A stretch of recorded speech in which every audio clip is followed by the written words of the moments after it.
নমস্কার নমস্কার নমস্কার নমস্কার নমস্কার নমস্কার নমস্কার নমস্কার আপনাদের সবাইকে সবাইকে সবাইকে নমস্কার জানাচ্ছে আপনাদের সৌমিত্র বসু। সবাইকে অজস্র শুভকামনা জানাচ্ছে, সবাইকে স্বাগত জানাচ্ছে আমাদের আজকের এই শরণাগত অনুষ্ঠানে এবং সবাইকে শুভ সকাল জানাচ্ছে। শুভ সকাল, শুভ হোক, শুভ হোক আমাদের সবাইকার আজকের দিনটা শুভ হোক, আগামী দিনগুলো শুভ হোক। আজকে অঘোর চতুর্দশী ব্রত, রাত্রিতে শিব পূজা এবং উপবাস করলে শিবলোক প্রাপ্তি ঘটবে, আমাদের সংস্কার এইরকম বলছে। এবারে বেণীমাধবশীলের পঞ্জিকা অনুযায়ী আজকের দিনটার কথা বলি। আজকে 15ই ভাদ্র 1431, ইংরেজির 1 সেপ্টেম্বর 2024, রবিবার। আজ চতুর্দশী। সূর্যোদয়ের সময় ভোর 5:22, সূর্যাস্তের সময় বিকেল 5:54। নক্ষত্র অশ্লেষা। আজকে জন্মে কর্কট রাশি, বিপ্রবর্ণ, রাক্ষসগণ। রাত্রি 10:58 গতে সিংহ রাশি, ক্ষত্রিয় বর্ণ। আমাদের হোয়াটসঅ্যাপে চিঠি পাঠাবার নাম্বার 9831922927। চিঠির গোড়ায় অতি অবশ্যই SG লিখতে হবে। চিঠি গত দুদিন পড়তে পারিনি অনিবার্য কারণবশত, কিন্তু সেটা অনিবার্য কারণটা নিবারণ করা যাবে, ফলে চিঠি পড়া শুরু করে দেব। আজকে তো এমনিতেই চিঠি পড়ার কথা নয়, কেননা আজকে রবিবারের শরণাগত, মহাপ্রভুর শরণাগত। তো সেই মহাপ্রভুর শরণাগতে গত রবিবার যতটা পর্যন্ত বলেছিলাম তার একটা আভাস দিয়ে দিই আপনাদের। মহাপ্রভু মথুরায় এসেছেন। মথুরায় এসে একজন ব্রাহ্মণের সঙ্গে তার যোগাযোগ হয়েছে, সেই ব্রাহ্মণ তার আশ্রয়ে থেকেছেন। মহাপ্রভুও ব্রাহ্মণের আশ্রয়ে আছেন। সারা দিন ধরে কি করছেন না করছেন সেই সমস্ত কথা বলবো আপনাদের। তাহলে এখন একটু গান শুনি 92.7 বিগ FM এ শরণাগত অনুষ্ঠানে, তারপর মহাপ্রভুর কথা। মথুরায় মহাপ্রভু। আমি আজকে এলাম 92.7 বিগ FM এ শরণাগত অনুষ্ঠান শুনছেন আপনারা। আমি আছি আপনাদের সঙ্গে, আপনাদের সৌমিত্র বসু। রবিবারের শরণাগত, মহাপ্রভুর শরণাগত।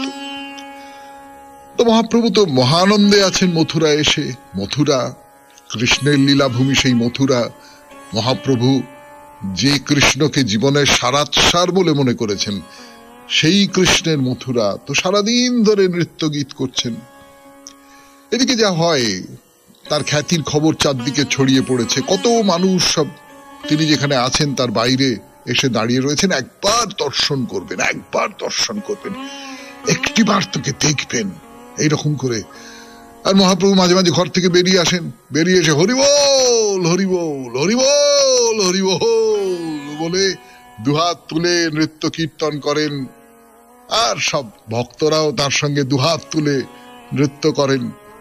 ভক্তি রত্নাকরে বলছে যে আইলা অসংখ্য লোক প্রভুর দর্শনে, সবে মহামত্ত হইল শ্রীনাম কীর্তনে। সবার নেত্রেতে অশ্রু ঝরে অনিবার, ব্রজেন্দ্র নন্দন জ্ঞান হইল সবার।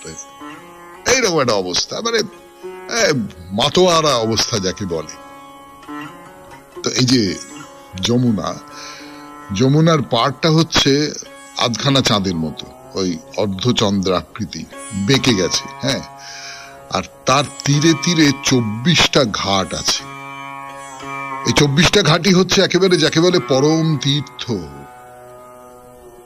তো সে যে ব্রাহ্মণ যিনি মহাপ্রভু শরণ নিয়েছিলেন, তিনি তো মহাপ্রভুকে বললেন যে আসুন আমি আপনাকে দেখাই মথুরা, দেখাই মথুরার এই ঘাটগুলো, দেখাই পরম পবিত্র এই সমস্ত ঘাট। মহাপ্রভুকে নিয়ে প্রত্যেকটা ঘাট ঘুরে ঘুরে ঘুরে ঘুরে ঘুরে ঘুরে দেখছেন, আর প্রত্যেকটা ঘাটে মহাপ্রভু স্নান করছেন। প্রত্যেকটা ঘাটে পবিত্র জল, পবিত্র ঘাট। মহাপ্রভু যেন একবারে সমস্ত শরীর দিয়ে এই যে মহিমা, এই যে পুণ্য, সেইটাকে নিজের ভেতরে একেবারে নিজের ভেতরে সঞ্চারিত করে দিতে চাইছেন। তো সকল ঘাটের একেবারে কেন্দ্রবিন্দু হচ্ছে বিশ্রাম ঘাটে। তার উত্তরে দশাশ্বমেধ ঘাট পর্যন্ত 12টা, আর দক্ষিণে মোক্ষতীর্থ ঘাট পর্যন্ত 12টা ঘাট আছে। ঠিক মাঝখানের যে ঘাটটা, সেই মাঝখানের ঘাটটা হচ্ছে বিশ্রাম ঘাট। মহাপ্রভু ঘাটগুলো দর্শন করছেন। 92.7 বিগ এফএম এ শরণাগত অনুষ্ঠানে শুনছেন মহাপ্রভুর মথুরা ভ্রমণের কাহিনী। আমি আছি আপনাদের সঙ্গে, আপনাদের সৌমিত্র বসু। ফিরে আসছি গানের পর।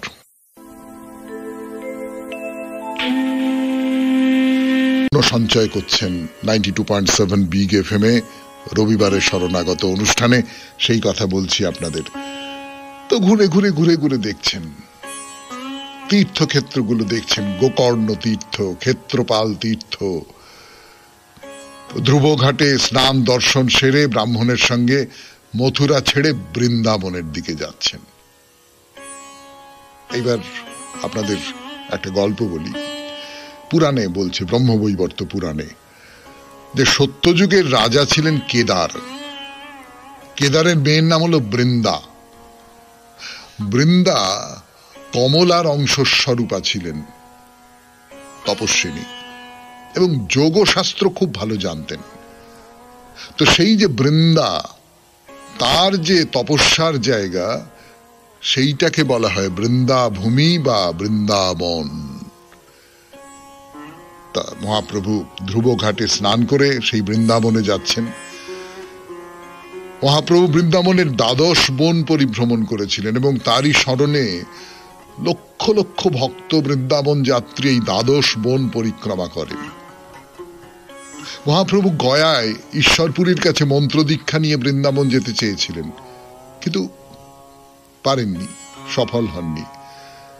কাটোয়ায় কেশব ভারতীর কাছে সন্ন্যাস দীক্ষা নিয়ে বৃন্দাবনে যাওয়ার চেষ্টা করেছিলেন, পারেননি। মানে জীবনের প্রত্যেকটা মুহূর্ত একেবারে যাকে বলে শয়নে স্বপনে চিন্তায় তার হৃদয় সবসময় ওই বৃন্দাবন বিহারীর দর্শনের জন্য একবারে উদ্বেল হয়ে থাকে। কৃষ্ণকে দর্শন করব, কৃষ্ণকে দর্শন করব, বৃন্দাবনে যাব, কবে তাকে দেখব। যমুনার নাম শুনে তিনি মূর্ছিত হয়ে যান। এখন সেই যমুনার তীরে বৃন্দাবন, সেই বৃন্দাবন কাছে এসে গেছে। মহাপ্রভু এবারে উন্মত্তের মতো ছুটে চলেছেন। এবং নীলাচলে মহাপ্রভুর মধ্যে যে প্রেম ছিল, বলা হচ্ছে সেটা 100 ভাগ বেড়ে গিয়েছিল মথুরা, এবং বৃন্দাবনে সেটা একেবারে লক্ষাধিক হয়ে উঠেছে। মথুরার সঙ্গে বৃন্দাবন খুব কাছাকাছি, কিন্তু গুণের বিচারে তো তফাৎ অনেক। কি তফাৎ, সেটা বলবার জন্য আপনাদের সৌমিত্র বসু ফিরে আসছে গানের পর 92.7 বিগ এফএম এ শরণাগত অনুষ্ঠানে। একটু গান শুনুন। যে মথুরার সঙ্গে বৃন্দাবনের অনেকখানি গুণের বিচারে অনেকখানি তফাৎ। সেই তফাৎটা কি? মথুরা হচ্ছে ঐশ্বর্য ভূমি, আর বৃন্দাবন হচ্ছে মাধুর্যের ভূমি। শ্রীকৃষ্ণ যখন আবির্ভূত হন, তখন তার বাবা বসুদেব তাকে স্তব করেছিলেন, ভগবান জ্ঞানে স্তব করেছিলেন। কিন্তু বৃন্দাবনের নন্দ রাজা, তিনি তাকে দিয়ে পাদুকা বহন করিয়েছিলেন বাৎসল্য অনুরাগে। মা দেবকীকে কৃষ্ণ প্রণাম করতে গেলে মায়ের মনে হয়েছিল যে না না না না না, আমি নিতে পারি না, প্রণাম নিতে পারি না, আমি নিতে পারি না। কৃষ্ণ আমার সন্তান হতে পারে, কিন্তু আমি তার প্রণাম নিতে পারবো না। কিন্তু বৃন্দাবনে মা যশোদা কৃষ্ণের মধ্যে বিশ্বরূপ দর্শন করেছিলেন, তা সত্ত্বেও তাকে কিন্তু বেঁধেছিলেন দড়ি দিয়ে। ঐশ্বর্যের বিকাশ দেখেছিলেন কৃষ্ণের মধ্যে, কিন্তু আমার ছেলে তো, আমার সন্তান তো, সন্তানকে ঈশ্বর বলে মানতে পারবো না, মানতে পারেননি। তার মানে মথুরায় কৃষ্ণ হচ্ছেন রাজা। রাজা মানে কি? তিনি মানুষের থেকে দূরত্বে থাকেন, আর বৃন্দাবনে তিনি সবাইকার সমান, কখনো ছোট। বৃন্দাবনের যে মহিমা, তার যে মাধুর্য, সেই মাধুর্যের কথা বলতে গিয়ে সুদামা কৃষ্ণকে বলেছিলেন, দ্বারকায় যে কৃষ্ণ আছেন সেই কৃষ্ণকে বলেছিলেন, কৃষ্ণ দ্বারকার ঐশ্বর্য আমাকে এতটুকু আকর্ষণ করে না। খুব ইচ্ছে করে সেই দিনগুলো ফিরে পেতে, যখন আমরা দুজনে যমুনার তীরে গাভী চড়াতাম আর ছুটোছুটি করতাম। তুমি কখনো ঘোড়া হতে, আমি সওয়ার হয়ে তোমার পিঠে বসতাম, আবার আমি ঘোড়া হতাম, তুমি আমার পিঠে চড়তে। আমায় সেই দিনগুলো ফিরিয়ে দিতে পারো না? শুনছেন শ্রী চৈতন্যদেবের কথা, তার সূত্র ধরে শ্রীকৃষ্ণের কথা। বৃন্দাবনে শ্রী চৈতন্যদেব, কৃষ্ণ যিনি নরদেহে কৃষ্ণ, তিনি এসেছেন সেই যে ঈশ্বর কৃষ্ণ তার লীলাভূমিতে। এক অপূর্ব ঘটনা, তাই না? সেই ঘটনার বিবরণ দিচ্ছি আপনাদের আমি, সৌমিত্র বসু, এই শরণাগত অনুষ্ঠানে 92.7 বিগ এফএম এ। শরণাগত শুনছেন 92.7 বিগ এফএম এ শরণাগত অনুষ্ঠানে। আমি আপনাদের সৌমিত্র বসু শোনাচ্ছি। মহাপ্রভু মথুরা থেকে বৃন্দাবনের পথে যাচ্ছেন। সেই বৃন্দাবন নিয়ে কত কথা, বৃন্দাবন নামের ইতিহাস, এই সমস্ত কথা শুনিয়েছি আপনাদের। তো শ্রীকৃষ্ণের এই যে প্রেমের ভূমি, মধুর রসের যে ভূমি বৃন্দাবন, মহাপ্রভুর প্রিয়তম স্থান, কৃষ্ণেরও তো প্রিয়তম স্থান। তিনি দ্বারকায় গেছেন, রাজা হয়েছেন, কিন্তু ওই যে সেই সুদামা কৃষ্ণকে বলেছিলেন যে আহা হা হা হা, ছোটবেলাটা, সেই ছোটবেলার যে লীলা খেলার দিনগুলো আমাদের সকলেরই তো খুব প্রিয়। আমরা একটা কাজের জগতে প্রবেশ করি, সেই কাজের জগতে প্রবেশ করে আমাদের নাম যশ হতে পারে, আমাদের অর্থ প্রতিপত্তি সমস্ত হতে পারে, সেই ছোটবেলার যে সরল আনন্দ, সেই সরল আনন্দটা তো আমরা ভুলতে পারি না কিছুতেই। তো বৃন্দাবনও সেই সরল আনন্দের দিন, মানে পবিত্রতার সেই সমস্ত দিন, রাজা হবার আগেকার যে দিন, সেই দিনগুলো। তো যাই হোক, সেইখানে মহাপ্রভু যাচ্ছেন প্রিয় বৃন্দাবনের পথে। তো বৈষ্ণবরা বলেন যে প্রিয়ের প্রিয়ে অধিক প্রীতি, প্রীতি রাজ্যে এই তো রীতি। বুক ভরা আনন্দ নিয়ে তিনি সেই প্রিয়তম যে কৃষ্ণ তার লীলাভূমিতে যাচ্ছেন।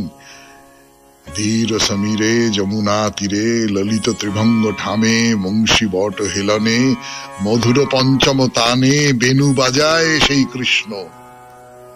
তার কথা ভাবতে ভাবতে মহাপ্রভু পাগল হয়ে গেছেন, নিজেকে ভুলে গেছেন, শুধু গোরা রূপ নিয়ে গোপী পদ রজধন্য বৃন্দাবন ভূমির পথে পথে ঘুরে বেড়াচ্ছেন। সমস্ত মন একেবারে আনন্দে উচ্ছ্বাসে ভরে উঠেছে। বৃন্দাবনের মাঝখান দিয়ে যমুনা বয়ে যাচ্ছে, তার পাড়ে রয়েছে 12টা বন আর কিছু উপবন। এই যে 12টা বন এবং উপবন, সেইখানে শ্রীকৃষ্ণের ছোটবেলার নানান সব লীলা কাহিনী সব ছড়িয়ে রয়েছে। 6 বছর বয়সে নন্দরাজার বাড়ি ছেড়ে বৃন্দাবনে গিয়ে বন্ধুদের নিয়ে তিনি ওই গরু চড়িয়ে বেড়াতেন। তো তার গল্প, নানান জায়গায় যেখানে ওই গরু চড়ত সেখানে ঘুরে বেড়াতেন, সেখানে অজস্র তার লীলা কাহিনী রয়েছে। সেই সমস্ত গল্প আমাদের শাস্ত্রে আছে, আমাদের পুরাণে আছে, আমাদের জয়দেব বিদ্যাপতি চণ্ডীদাসের লেখার মধ্যে রয়েছে। নানান মানুষ তাই নিয়ে লিখেছেন, বিশ্লেষণ করেছেন। কিন্তু এই যে চৈতন্যদেব এই সমস্ত জায়গায় ঘুরে বেড়াচ্ছেন সেই বৃন্দাবন, সেই যে পুরনো বৃন্দাবন, সেই যে কৃষ্ণের বৃন্দাবন, সেই কৃষ্ণের বৃন্দাবন আবার যেন নতুন করে জেগে উঠছে। ভগবান শ্রীকৃষ্ণের লীলা অবসানের পর উদ্ধব বিদুরকে একটা কথা বলেছিলেন, বিদুর, শ্রীকৃষ্ণ জগতে প্রকট হয়ে নিজের অন্তরঙ্গ শক্তির প্রকাশ করেছিলেন। তিনি অপূর্ব মধু এক রূপ নিয়ে আবির্ভূত হয়েছিলেন, চির নবীন সেই রূপ, চির কিশোর। কেমন সে রূপ বলি আপনাদের। তার 2টি পা রঙিন, চক্ষু আর রক্তিম, বুকটা কপাটের মতো, মুখ একেবারে চাঁদের মতো সুন্দর, কোমর দেহের মাঝখানটা সরু হয়ে গেছে, প্রশস্ত ললাট, উন্নত কপাল, চোখ, নাভি আর পা পদ্মফুলের মতো। এই বর্ণনা উদ্ধব বিদুরকে দিচ্ছেন। আর বুকে ওই কৌস্তব মণি রয়েছে, সেটা ঝকঝক করছে, তার আলো ছড়াচ্ছে। তো সেই ভগবানের লীলার অবসান হয়েছে যখন জরার বাণে শ্রীকৃষ্ণ মারা গেলেন। তখন উদ্ধব বলছেন যে এই কৃষ্ণ, এই হলো কৃষ্ণের রূপ। তো সেই রূপের যে কৃষ্ণ, তার যে লীলাক্ষেত্র বৃন্দাবন, সেইখানে মহাপ্রভু এসেছেন। 92.7 বিগ এফএম এ শরণাগত অনুষ্ঠানে সেই কথা বলছি আপনাদের। ফিরে আসছি গানের পর। এলাম 92.7 বিগ এফএম এ শরণাগত অনুষ্ঠানে। রবিবারের শরণাগত, মহাপ্রভু শরণাগত। মহাপ্রভু এখন বৃন্দাবনে। তো মহাপ্রভু সঙ্গী ব্রাহ্মণকে নিয়ে মথুরার দিক থেকে বন পরিক্রমা শুরু করেছিলেন। এই নানান বনের কথা বলেছি আপনাদের একটু আগেই, গানের আগে। প্রত্যেকটা বনই খুব সুন্দর, মনোরম এবং পশুচারণের উপযুক্ত ক্ষেত্র। আর প্রত্যেকটা বনের সঙ্গেই ওই কৃষ্ণ বলরামের যে ছোটবেলার নানান লীলা, তার স্মৃতি জড়িত হয়ে আছে। তা মহাপ্রভু এটা ওই চারণ ক্ষেত্রের মধ্যে দিয়ে যাচ্ছেন, যেখানে গরু ঘাস খায়, সেসব জায়গা দিয়ে যাচ্ছেন। হঠাৎ দেখলেন যে একদল গাভী এবার হাম্বা হাম্বা হাম্বা হাম্বা করতে করতে তার চারপাশ ঘিরে দাঁড়িয়েছে। কেউ তার মুখের দিকে তাকিয়ে রয়েছে, কেউ আবার গায়ে চাটছে। মহাপ্রভু প্রেমে উৎফুল্ল হয়ে উঠলেন। গাভীরা কেন এসেছে? গাভীরা তো তার মধ্যে কৃষ্ণকে দেখেছে। সেই কৃষ্ণকে দেখে গাভীরা তাকে ঘিরে ধরেছে। পশুদের একটা অন্যরকম ইনস্টিংক্ট থাকে, সেই জায়গা থেকে তারা মহাপ্রভুকে কৃষ্ণ বলে চিনতে পেরেছে। তো তাড়াতাড়ি রাখাল বালকেরা এসে কোন ক্রমে তাদের ফিরিয়ে নিয়ে গেল। তো মধুর স্বরে কৃষ্ণ নাম করতে করতে এগিয়ে চলেছেন মহাপ্রভু। তো সেই কণ্ঠস্বর শুনে হরিণ হরিণী তার কাছে এসে মুখের দিকে তাকিয়ে কি যেন বলতে চাইছে, তাদের চোখে জল। তো মহাপ্রভু তাদের গলা জড়িয়ে ধরে আদর করলেন, তারও চোখে জল। বনের পথ ধরে হাঁটছেন হাঁটছেন হাঁটছেন, কত গাছপালা, কত লতা, কত ফুল। আম গাছে সবে মুকুল এসেছে, তার গন্ধ চারপাশে। মহাপ্রভুর প্রেমে যেন সবাই একেবারে পুলকিত হয়ে উঠেছে। তিনিও সেই সমস্ত গাছ, সেই গাছের কাছে গিয়ে তাদের আলিঙ্গন দিচ্ছেন। হ্যাঁ, তার চোখ দিয়ে অশ্রু গড়াচ্ছে, সমস্ত শরীর কাঁপছে পুলকে, প্রেমে শরীর একেবারে অস্থির হয়ে উঠেছে। আর বলছেন, কৃষ্ণ বলো, কৃষ্ণ বলো, কৃষ্ণ বলো, কৃষ্ণ বলো গো। আবার এগিয়ে যাচ্ছেন। পথে ময়ূরের দল এসে দাঁড়িয়েছে, তাদের গলা নীল রঙের। সেইটা দেখে কৃষ্ণের কথা মনে পড়ছে মহাপ্রভুর। মূর্ছিত হয়ে পড়লেন, কাঁটার ঝোপের উপর পড়েছিলেন। সমস্ত দেহ ক্ষতবিক্ষত হয়ে গেছে, রক্তাক্ত হয়ে গেছে। বলভদ্র তো হতবুদ্ধি হয়ে পড়েছেন। সঙ্গী যে ব্রাহ্মণ ছিলেন, তাকে সুস্থ করবার জন্য নানান রকম চেষ্টা করছেন। নদী থেকে জল নিয়ে এসে গায়ে ছিটিয়ে দিচ্ছেন। তো মহাপ্রভুর যে বহির্বাস, সেইটা দিয়ে হাওয়া করছেন। আর বলভদ্র পাশে বসে বসে কৃষ্ণ কৃষ্ণ কৃষ্ণ কৃষ্ণ কৃষ্ণ কৃষ্ণ কৃষ্ণ কৃষ্ণ। মহাপ্রভুর জ্ঞান ফিরল। ফিরে কৃষ্ণ কৃষ্ণ কৃষ্ণ কৃষ্ণ কৃষ্ণ বলে মাটিতে গড়াগড়ি দিচ্ছেন। মনে হচ্ছে তিনি যেন রাধা, তিনি যেন রাধা। তিনি প্রেমে অর্ধবাহ্য দশায় আবার ডুবে যাচ্ছেন, আবার সুস্থ হয়ে উঠছেন। এইরকম একটা অবস্থায় তিনি মধুবনে গেলেন। মধুবন, রামায়ণের যে মধুপুরী, সেইটাই হচ্ছে এই মধুবন। ভগবান শ্রীকৃষ্ণ এখানে মধু দৈত্যকে বধ করেছিলেন। তা সেই মধুবন দেখলেন। মধুবন থেকে তাল গাছে ঘেরা তালবনে গেলেন, যেখানে ভগবান ওই কৃষ্ণ বলরামের সঙ্গে মিশে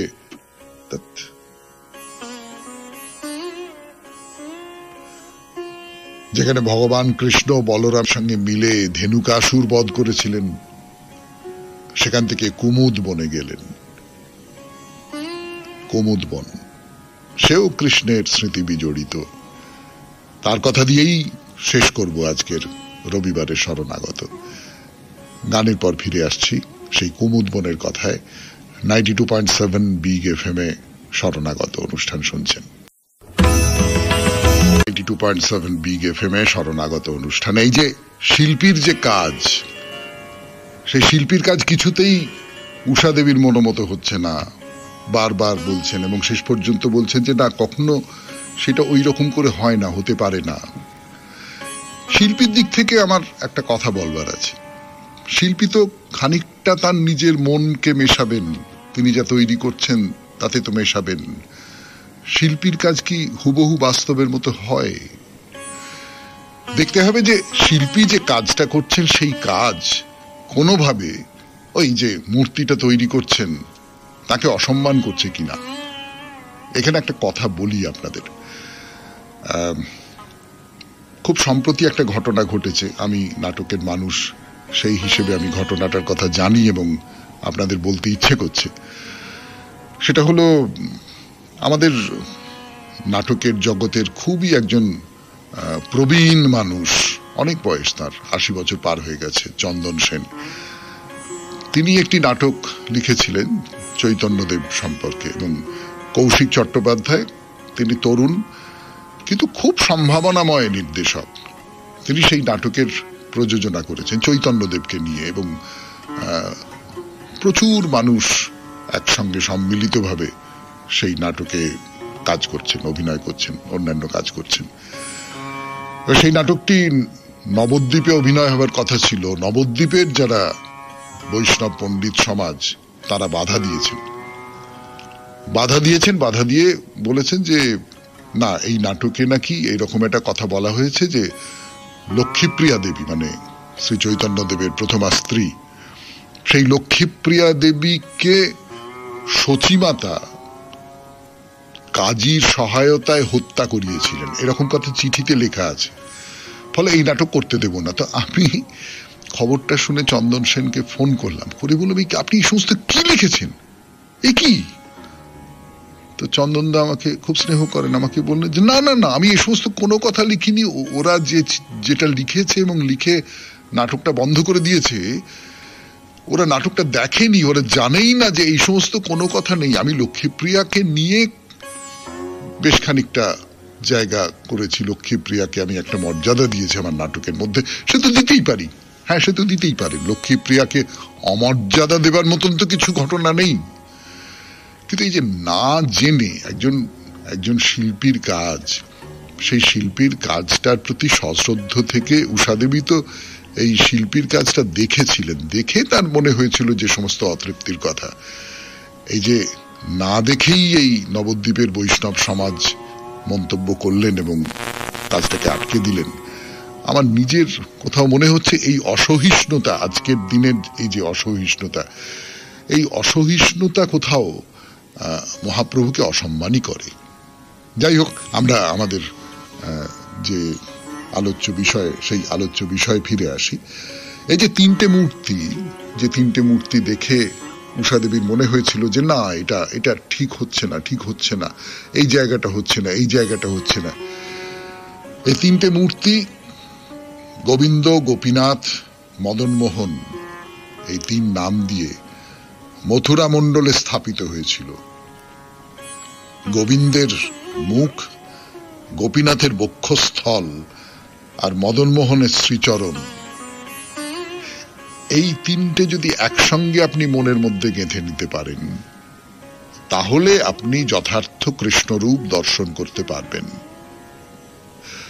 তো এই শ্রী চৈতন্য মহাপ্রভুর প্রেরণায় শ্রীরূপ গোস্বামী বৃন্দাবনের গোমাটিলায়, গোবিন্দদেব শ্রী সনাতন গোস্বামী মথুরার এক গৃহ থেকে মদনমোহন এবং মধু পণ্ডিত বংশীবটের ধারে গোপীনাথ প্রকট করে তাদের প্রতিষ্ঠা করেছিলেন। এখন যেটা মধুবন, সেখানেই ছিল সুরসেন রাজ্য। কৃষ্ণের ছেলে প্রদ্যুম্ন, তার ছেলে অনিরুদ্ধ, তার পুত্র বজ্রনাভ সুরসেন রাজ্য লাভ করে ব্রজমণ্ডলে শ্রীকৃষ্ণের 8টা মূর্তি প্রতিষ্ঠা করেন এবং মন্দির তৈরি করে সেখানে তাদের স্থাপন করেন। তার মধ্যে রয়েছে গোবিন্দদেব, গোপীনাথ, মদনমোহন, রাধা দামোদর, রাধা বিনোদ, রাধা রমন, হরিদেব, কেশবদেব। শুনছেন 92.7 বিগ এফএম এ রবিবারের শরণাগত। আমি আছি আপনাদের সঙ্গে, আপনাদের সৌমিত্র বসু। ফিরে আসছি গানের পর। শ্রীনাথ গোপালের নামান্তর, তিনি গোবর্ধননাথ। মাধবেন্দ্র পুরী তাকে প্রকট করেছিলেন। এই যে মূর্তি, সেটা মথুরা থেকে বৃন্দাবনে নিয়ে আসা হয়েছে। হরিদেব আছেন গোবর্ধন গ্রামে, তো মহাপ্রভু তো বৃন্দাবন পরিক্রমা করবেন। যমুনার পূব দিকে আছেন বিল্লবন, লৌহবন, ভান্ডির বন, মহাবন, আর যমুনার পশ্চিম তীরে মথুরার দিকে রয়েছে মধুবন, তালবন, কুমুদবন, বহুলা বন, কাম্যবন, খাদির বন আর বৃন্দাবন। এই পুরো দীর্ঘ পথ, দীর্ঘ বন শ্রী চৈতন্যদেব পরিক্রমা করেছিলেন। তো শ্রী চৈতন্যদেব কি নবদ্বীপে, কি নীলাচলে বা দক্ষিণ ভ্রমণে বৃন্দাবন নাম শুনলে মহাপ্রভুর আর কোনো জ্ঞান থাকে না। তিনি একেবারে উন্মত্ত হয়ে ওঠেন। এখন সেই বৃন্দাবনের মাটিতে তিনি পা দিয়েছেন, তার উদ্বেগ, উৎকণ্ঠা কতগুণে বেড়ে গেছে। তো জ্ঞানদাস বলছেন সেই সময় মহাপ্রভুর অবস্থার কথা। তিনি বলছেন, আবেশে সখীর অঙ্গে অঙ্গ হেলাইয়া পথ আধো চলে আর পড়ে মুরছিয়া, রবাব খমক বিনা সুমিল করিয়া বৃন্দাবনে প্রবেশিল জয় জয় দিয়া। মানে হাঁটতে পারছেন না, একটু পথ চলেন আর মূর্ছিত হয়ে পড়ে যান। নানান রকমের সমস্ত বাদ্যযন্ত্র নিয়ে জয় জয় জয় জয় করতে করতে বৃন্দাবনে প্রবেশ করলেন। মথুরা ভূমি ছেড়ে ব্রজভূমিতে প্রবেশ করেই ভাবের মূর্ছনায় মাটিতে পড়ে গড়াগড়ি যাচ্ছেন আর মুখে বলছেন, কাহা কানু, কাহা কানু, কৃষ্ণ কোথায়, কৃষ্ণ কোথায়, কৃষ্ণ কোথায়। শুনছেন রবিবারের শরণাগত 92.7 বিগ এফএম এ। আমি আছি আপনাদের সঙ্গে, আপনাদের সৌমিত্র বসু। ফিরে আসছি গানের পর। এলাম 92.7 বিগ এফএম এ শরণাগত অনুষ্ঠানে। রবিবারের শরণাগত, মহাপ্রভু শরণাগত। মহাপ্রভু এখন বৃন্দাবনে। তো মহাপ্রভু সঙ্গী ব্রাহ্মণকে নিয়ে মথুরার দিক থেকে বন পরিক্রমা শুরু করেছিলেন। এই নানান বনের কথা বলেছি আপনাদের একটু আগেই, গানের আগে। প্রত্যেকটা বনই খুব সুন্দর, মনোরম এবং পশুচারণের উপযুক্ত ক্ষেত্র। আর প্রত্যেকটা বনের সঙ্গেই ওই কৃষ্ণ বলরামের যে ছোটবেলার নানান লীলা, তার স্মৃতি জড়িত হয়ে আছে। তা মহাপ্রভু এটা ওই চারণ ক্ষেত্রের মধ্যে দিয়ে যাচ্ছেন, যেখানে গরু ঘাস খায় সেসব জায়গা দিয়ে যাচ্ছেন। হঠাৎ দেখলেন যে একদল গাভী এবার হাম্বা হাম্বা হাম্বা হাম্বা করতে করতে তার চারপাশ ঘিরে দাঁড়িয়েছে। কেউ তার মুখের দিকে তাকিয়ে রয়েছে, কেউ আবার গায়ে চাটছে।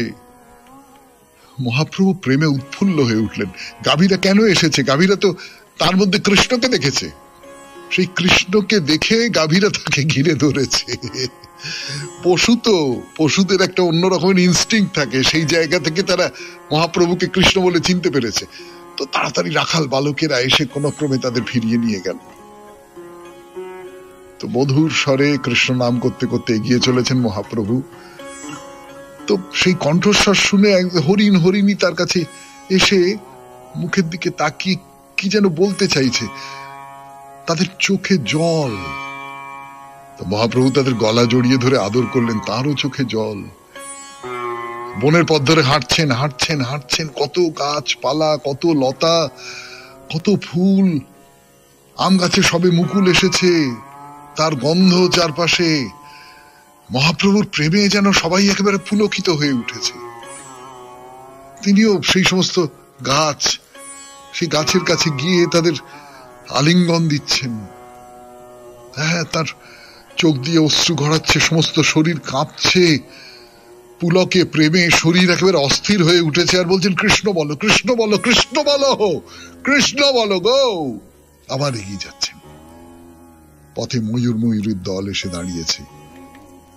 তাদের গলা নীল রঙে, সেইটা দেখে কৃষ্ণের কথা মনে পড়ছে মহাপ্রভুর।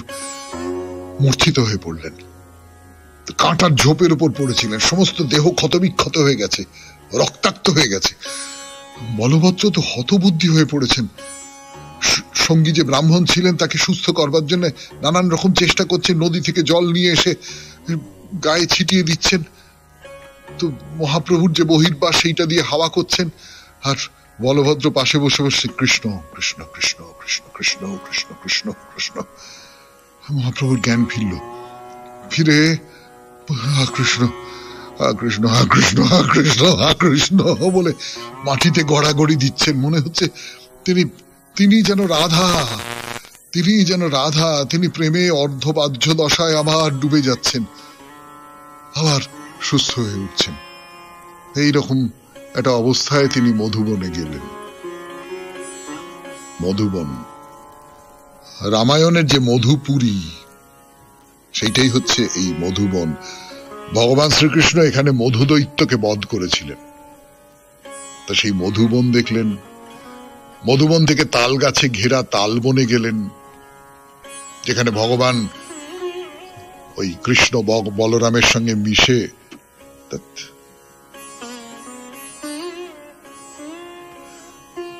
যেখানে ভগবান কৃষ্ণ বলরামের সঙ্গে মিলে ধেনুকাসুর বধ করেছিলেন।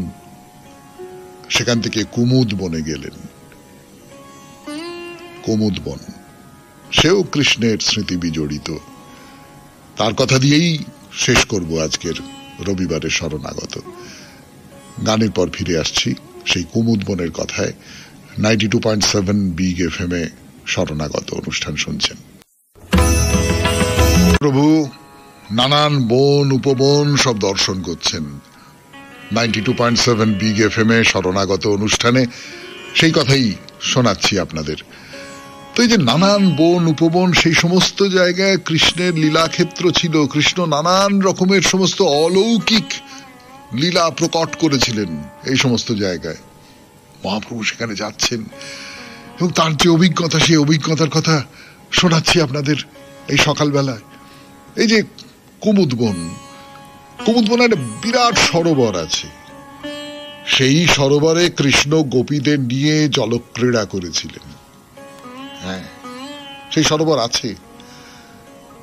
পাশেই বহুলা কুণ্ড, তাকে ঘিরে বহুলা বন, সেখানে গোচারণ ভূমি, সেখানে শ্রীহরির পত্নী বহুলা তিনি নিত্য বিরাজ করেন, স্কন্ধ পুরাণে বলা হচ্ছে। দেখছেন চৈতন্যদেব, দেখছেন, ভাবে বিহ্বল হয়ে দেখছেন, চোখ দিয়ে ধরধর ধরধর করে জল গড়িয়ে পড়ছে, মূর্ছিত হয়ে পড়ছেন। তো বহুলাবন ছেড়ে এগিয়ে যাচ্ছেন গোপীদের যে রাধাকুণ্ড, সেই রাধাকুণ্ডের দিকে যত কাছে যাচ্ছেন তত ব্যাকুল হয়ে উঠছেন, রাধার প্রেমে আকুল হয়ে উন্মত্ত হয়ে উঠছেন, ছুটে যাচ্ছেন। পথে কাঁটা গাছ, সমস্ত অঙ্গ ক্ষতবিক্ষত হয়ে যাচ্ছে, তার যে জামা কাপড় সেগুলো শতচ্ছিন্ন হয়ে যাচ্ছে, আর কোনো দিকে দৃষ্টি নেই তার। এই সামনে স্বপ্নের গোবর্ধন, আর তার পেছনে যমুনা। তো চারপাশে তমাল গাছ, নদীর ধার, সেই বনপথ দিয়ে নাচতে নাচতে নাচতে নাচতে আরিট গ্রামে এলেন। আরিট গ্রাম, এই আরিট নামটা এসেছে অরিষ্টাসুর থেকে। কৃষ্ণ এইখানেই অরিষ্টাসুরকে বধ করেছিলেন এবং রাধা, এই আরিট গ্রামেই ছিল রাধাকুণ্ড। তো মহাপ্রভু এসে কোথায় কোথায় রাধাকুণ্ড কোথায়, রাধাকুণ্ড কোথায়, কাছাকাছি মানুষজন যারা ছিলেন তাদের জিজ্ঞেস করছেন রাধাকুণ্ড কোথায়। তার সঙ্গী যে ব্রাহ্মণ তাকেও জিজ্ঞেস করছেন রাধাকুণ্ড, কিন্তু কেউ ঠিক সন্ধান দিতে পারছে না। মহাপ্রভুর নিজের মন, তার ভেতরের যে অচিন্ত শক্তি, তার দুটো ধান ক্ষেতের মাঝখানে গিয়ে তার জমা জলে স্নান করতে শুরু করলেন আর রাধাকুণ্ডের মহিমা আবৃত্তি করছেন। এইটাই ছিল রাধাকুণ্ড। সেই কুণ্ড পরে ধান ক্ষেতের মধ্যে ঢুকে গেছে, কিন্তু মহাপ্রভু ঠিক বুঝতে পেরেছেন এইখানেই ছিল রাধাকুণ্ড। সব গোপীর হইতে রাধা কৃষ্ণের প্রেয়সী, তৈছে রাধা কুণ্ড প্রিয় প্রিয়ার সরসী, সেই কুণ্ডে নিত্য কৃষ্ণ রাধিকার সঙ্গে জলে জল কেলি করে তীরের আসরঙ্গে। সেই রাধা কুণ্ড ধান ক্ষেতের মধ্যে চেনাই যায় না, সেইখানে মহাপ্রভু স্নান করলেন। শেষ হলো আজকের শরণাগত, রবিবারের শরণাগত, মহাপ্রভুর শরণাগত 92.7 বিগ FM এ। এই শরণাগত অনুষ্ঠানের জন্য চিঠি লিখবার হোয়াটসঅ্যাপ নাম্বার 9831922927। চিঠির গোড়ায় অতি অবশ্যই SG লিখবেন। সবাই ভালো থাকবেন, আনন্দে থাকবেন। নমস্কার নমস্কার নমস্কার নমস্কার নমস্কার নমস্কার নমস্কার নমস্কার। আপনাদের সবাইকে সবাইকে সবাইকে নমস্কার জানাচ্ছে আপনাদের সৌমিত্র বসু। সবাইকে অজস্র